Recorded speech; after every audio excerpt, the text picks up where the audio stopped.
influence. And the question is, how does it operate? Does it involve bribery? And does it involve some sort of psychological domination of individuals? I don't believe in this notion of some sort of secret societies controlling people. But of course, in any political system, there are sort of over-the-table and under-the-table arrangements. Arrangements that involved ruthless, illegal, and immoral activities in order to dominate humanity. Despite all of the evidence that has just been presented, this network would fall down the memory hole, even though 14 convictions were made in the Iran-Contra scandal. The continued cover-up would be made possible by George H.W. Bush. These documents that came forward in the North trial clearly reveal the involvement of the Vice President to a greater degree, I think, than he has acknowledged heretofore. This, of course, did not stop him from pardoning those involved during the twilight of his presidency. Some new reverberations today to President Bush's Christmas Eve surprise, the pardoning of former Defense Secretary Caspar Weinberger and several others in connection with the Iran-Contra allegations. Well, now the special prosecutor says it's the president who needs to explain some things. The real issue is why the notes weren't produced 5 years ago when the congressional investigation and the independent counsel's investigation had requested them. Because high-level political officials scrambled to limit the investigation and establish plausible deniability for the upper echelons of the network, including Bush himself. So who is this guy, and how did he come to power? To understand that, we must first take a look at his father, Prescott. Prescott was born into privilege and became extremely influential in business, intelligence, and politics. He helped establish the CIA out of the Army's Office of Strategic Services with the Dulles brothers, and served as a senator in the state of Connecticut. However, during his time serving as one of the directors of Union Banking Corporation, he was doing business with Nazis. The Bushes have been sort of at the heart of the military-industrial complex since its very beginning, and that Prescott was involved in a firm that actually fronted for Nazi firms in America. In fact, Union Banking and its subsidiaries were seized by the United States government in October of 1942 under the Trading with the Enemy Act. After the war, the assets were returned, a few fines were paid, and it was swept under the rug of forgotten history. These Nazi ties should not be all that shocking, seeing as it has been declassified that the Office of Strategic Services recruited Nazis into its ranks through Project Paperclip in August of 1945. George Bush seemed to follow in his father's footsteps, using Prescott's business connections to move to Texas and get into the oil industry. He would first attain political office as a Texas congressman in 1966, but then lose his bid as a Texas senator in 1970. It was at this time that Nixon appointed Bush as an ambassador to the United Nations.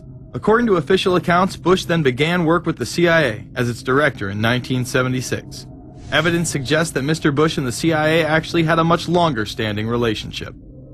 There are indications that he had relations to the CIA before. There's a very strange memo, and the names are George Bush. And when this was published, there was a lot of fuzzing of the issues, but given George H.W. Bush's strong connections with the Cuban community, I think there is a good chance that it was the George Bush we know, so that he did have a CIA connection. Bush left the CIA just under a year after his appointment.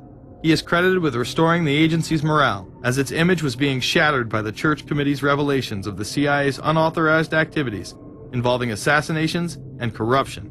In reality, Bush was responsible for denying the Church Committee many of the documents it requested, and making it impossible for them to do a thorough investigation.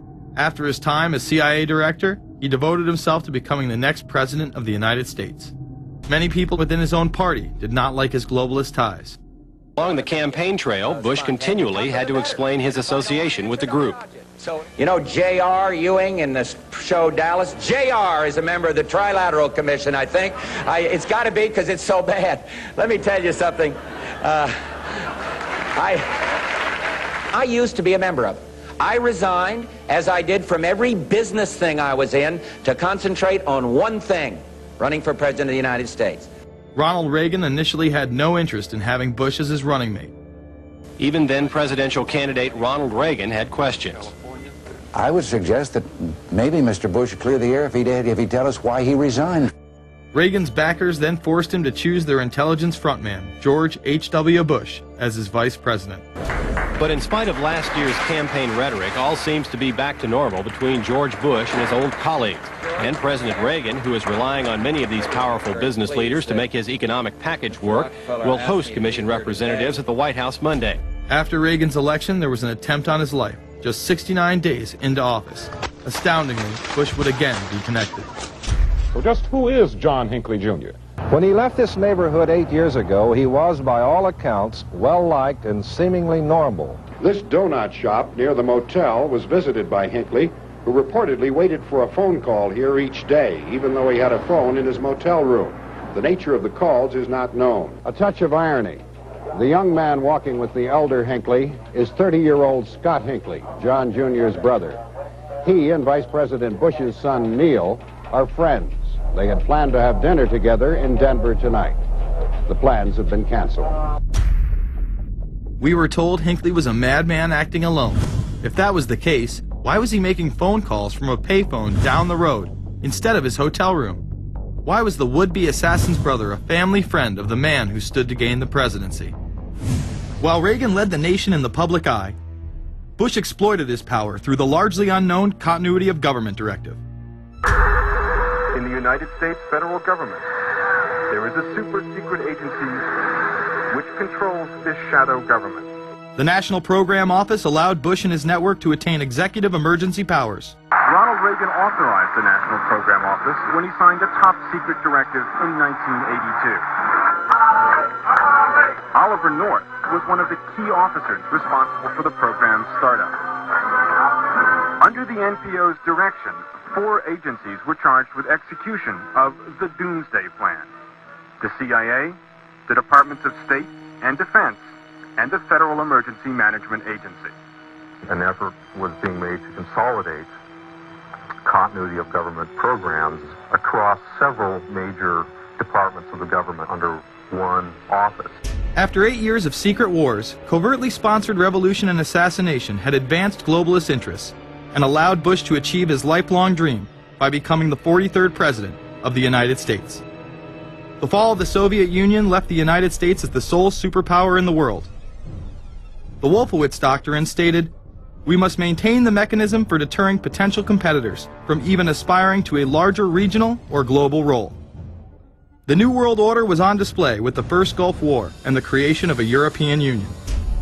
After losing to his crony Bill Clinton, he faded into the background as the agenda for a New World Order marched forward.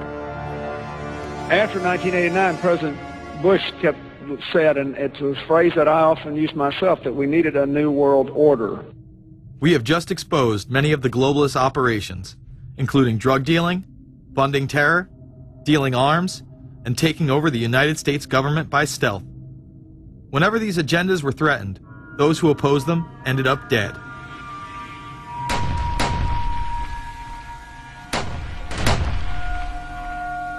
We've got some difficult days ahead, but it really doesn't matter with me now, because I've been to the mountaintop.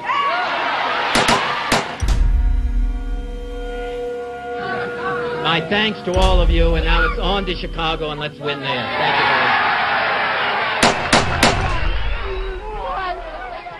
Gave a paper about all 3 of the big assassinations in the 60s, which was John F. Kennedy, Bobby Kennedy, and Martin Luther King. And there are certain common denominators. I call these events deep events. We've become accustomed to the idea that every now and then something is going to happen, and we just know from the beginning we're not going to get to the bottom of it. And the more they happen, the more reconciled we've become to this state of affairs. In 1978, the House Select Committee on Assassinations